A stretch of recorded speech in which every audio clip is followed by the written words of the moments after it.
복잡한 뉴스를 재치 있는 키워드로 풀어보는 알고팡보고팡 팡팡뉴스 시간입니다. 제주투데이의 조수진 기자와 함께하는데요. 첫 번째 키워드는 이동노동자의 눈물인데 어떤 내용인가요? 네, 이번 설 연휴는 주말이 앞에 붙어 있어서 닷새 동안 이어졌는데요.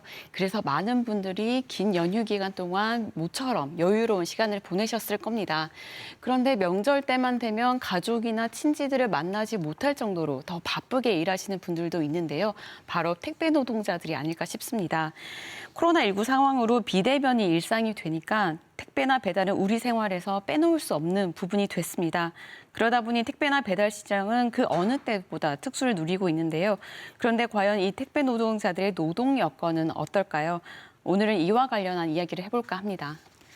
네, 키워드에 눈물이라는 단어가 있는 걸 보니까 많이 힘든 상황이라는 게 짐작이 되네요. 네, 그렇습니다. 최근 몇 년간 택배 노동자들의 과중한 업무가 수차례 언론을 통해 보도되면서 그 노동 여건이 열악하다는 건 많이들 아실 건데요. 그렇다면 제주 지역은 어떨까요? 최근 제주연구원은 제주 지역 특구 프리랜서 근로환경 현황 및 개선과 과제라는 연구 결과를 발표했습니다. 제주연구원은 코로나 사태로 가장 어려움을 겪고 있는 계층 중 하나로 특고, 프리랜서 직종을 꼽았는데요. 여기서 특고라는 건 특수 형태의 노동 종사자를 뜻합니다. 회사에 고용이 돼서 일을 하면서 임금을 받는 노동자처럼 보이지만 실제로는 그 법적 신분으로는 자영업자인 상태입니다. 네, 회사를 다니면서 월급을 타는 직장인처럼 보이지만 알고 보면 개인 사업자라는 이야기네요. 네, 맞습니다. 예를 들어 방문 판매라고 하죠. 그 가정마다 그 화장품을 이제 팔러 돌아다니시는 분들을 말하는 건데요. 이 방문 판매원은 그 회사 화장품 회사 직원이 아니라 그 회사와 계약을 맺은 개인 사업자입니다. 예전에 우리가 빨간펜 선생님이라고 부르기도 했던 학습지 교사도 마찬가지고요. 이분들이 모두 특고 종사자에 해당합니다. 그런데 최근 들어 특고 종사자의 비중이 급증한 분야가 있습니다. 바로 앞에서 말씀드린 택배와 배달 서비스를 하는 이동 노동자들인데요. 회사와 근로계약을 맺는 게 아니기 때문에 노동 여건이 취약할 수밖에 없는 구조입니다. 우리나라에선 노동자들이 기본적으로 누려야 하는 권리나 안전을 지키기 위해 근로기준법 같은 노동법이 존재하는데요.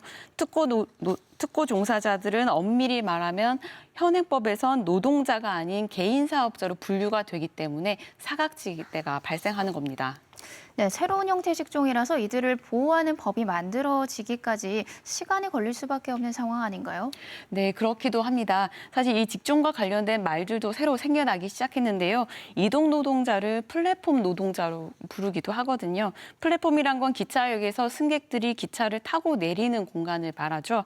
디지털 환경에선 사람들이 필요한 정보를 얻는 공간도 플랫폼이라고 부르는데요.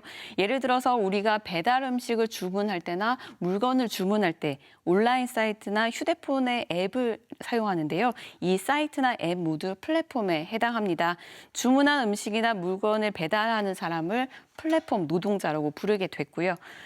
앞에서 말씀드렸듯이 이분들이 개인 사업자인데 이동 노동자 또는 플랫폼 노동자처럼 노동자라는 단어가 붙는 이유는 회사에 소속돼서 일을 하는 노동자와 크게 다를 게 없기 때문입니다. 하지만 법적으로는 노동자가 아니기 때문에 보호를 받지 못하는 상황입니다. 하나만 예를 들자면 주 52시간 근무제 같은 경우도 적용되지 않기 때문에 과중한 업무에 시달리는 경우가 많죠. 또 언제든 계약 해지가 될 수 있기 때문에 고용도 불안정한 상황입니다. 네, 그렇기 때문에 이 안전망이 필요하다는 목소리가 높아졌고요. 또 작년부터는 이 특고 종사자들한테 고용보험을 적용하기 시작했어요. 예, 그렇습니다. 말씀하셨듯이 특고 노동자들의 권리를 보호하고 지켜야 한다는 여론이 높아지면서 관련 법도 조금씩 만들어지고 있습니다. 하지만 여전히 많이 부족한 실정입니다. 제주연구원의 연구에 따르면 제주 지역의 택배 노동자는 700명에서 800명 가량이 된다고 하는데요. 택배 노동자는 하루에 평균 200개의 박스를 처리한다고 합니다. 그런데 우체국 택배를 제외하고 민간 택배의 경우에는 하루 평균 300개에서 400개에 이르는 박스를 처리한다고 하니까 업무 강도는 더 세다고 볼 수 있습니다. 또 택배 노동자의 30~40%는 밤 10시에서 11시까지 일하는 경우가 대부분이고 또 퇴근을 못하면 차에서 자는 경우도 많습니다. 많다고 합니다. 월 수입은 평균 450만 원 정도인데 여기서 세금과 비용을 빼고 나면 한 달에 300만 원에서 350만 원 정도를 받는다고 합니다.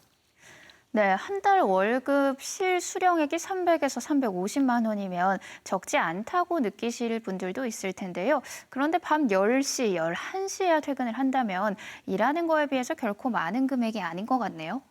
예, 맞습니다. 연구원도 바로 그 부분을 지적하고 있는데요. 이 택배 노동자들이 시간당으로 계산하면 그 노동 강도에 비해서 임금 수준이 낮고 또 수익이 사업자의 의사에 따라 변하는 구조를 갖고 있다고 합니다.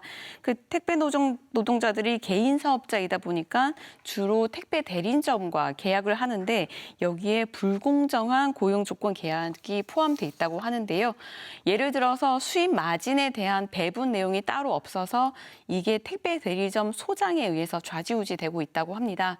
택배 회사나 대리점에서 택배 노동자와 불리한 고용 계약을 하거나 불공정 거래가 이루어지는 일이 빈번한데 이를 제도적으로 제한하는 정책을 마련해야 한다고 연구원은 말하고 있습니다. 표준근로계약서를 반드시 작성하도록 하는 제도가 도입해야 한다는 말인데요. 거기다가 택배 물품이 파손될 경우에 현재는 전적으로 택배 노동자가 부담하고 있다고 합니다. 이러한 불합리한 조건도 개선돼야 한다고 연구원은 요구했습니다. 네, 듣다 보니까 노동 환경이 열악해서 이 택배 노동자의 건강 문제가 심각할 걸로 보이는데요. 네, 그렇습니다. 연구원은 택배 노동자의 노동 강도가 높아서 관절염과 뇌출혈, 또 심근경색과 같은 건강 문제가 많이 발생하고 있다고 지적했습니다. 그런데 문제는 일하다 다쳤을 경우에 그 지원을 해주는 산재보험이 의무사항이 아니기 때문에 적용하지 않는 사업장이 훨씬 많다는 겁니다. 고용보험은 지난해 7월 관련된 제도가 실시됐지만 국민연금이나 건강보험은 지역가입자로 가입해야 하기 때문에 또 더 많은 비용을 부담해야 합니다. 이게 모두 개인 사업자로 분류되기 때문입니다. 네, 코로나 상황 때문에 택배 노동자가 우리 일상에 차지하는 부분은 정말 큰데요. 그만큼 이분들에 대한 사회 안전망이 촘촘하게 만들어지기를 바랍니다. 다음 키워드는 버스 전용 차로 달리는 렌터카인데 교통과 관련된 소식이군요. 네, 맞습니다. 그 새해부터 달라진 교통 정책 중 하나인데요. 일반 차가 버스 전용 차로를 다닐 경우에는 한 번만 적발돼도 과태료를 부과하도록 하고 있습니다. 작년까지만 해도 1차 적발 시엔 계도 조치, 2차 적발 시엔 경고 조치, 3차 적발 시에야 과태료 부과 조치가 이루어졌는데요. 다시 말해서 3번을 위반해야 과태료를 내는 거였습니다. 그런데 최근 제주시에 따르면 렌터카가 위반한 경우가 잦다고 하는데요. 제주시는 지난달 1일부터 25일까지 단속 건수가 모두 774건이라고 발표했습니다. 여기서 렌터카는 228건으로 약 29%를 차지합니다. 네, 위반한 차량 서너 대 중 한 대는 렌트카라는 얘기죠. 이 렌터카를 주로 이용하는 내국인 관광객들이 아무리 늘어났다고는 해도 좀 수치가 높은 것 같습니다. 예, 그렇습니다. 통계에서도 그 부분을 볼 수가 있는데요. 실제로 제주 지역에 등록된 차량은 40만 대인데 그중에 렌터카 비율은 7.5%인 3만 대 수준입니다. 그 비중을 생각해 보면 렌터카의 위반 횟수가 매우 빈번하다는 걸 알 수 있는데요. 제주시는 이 같은 통계 배경에 대해서 렌터카를 이용하는 관광객들이 제주의 버스 전용 차로 위반 단속 제도를 잘 모르는 데다가 또 어느 도로가 전용 차로인지 잘 알지 못하기 때문이라고 분석하고 있습니다.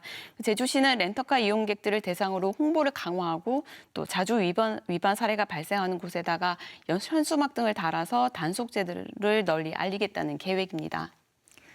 네, 버스 전용 차로는 원활하고 효율적인 교통을 위해서 시행하는 제도인 만큼 모두가 잘 지켜야겠습니다. 오늘 소식 여기까지 듣겠습니다. 두 분 고맙습니다.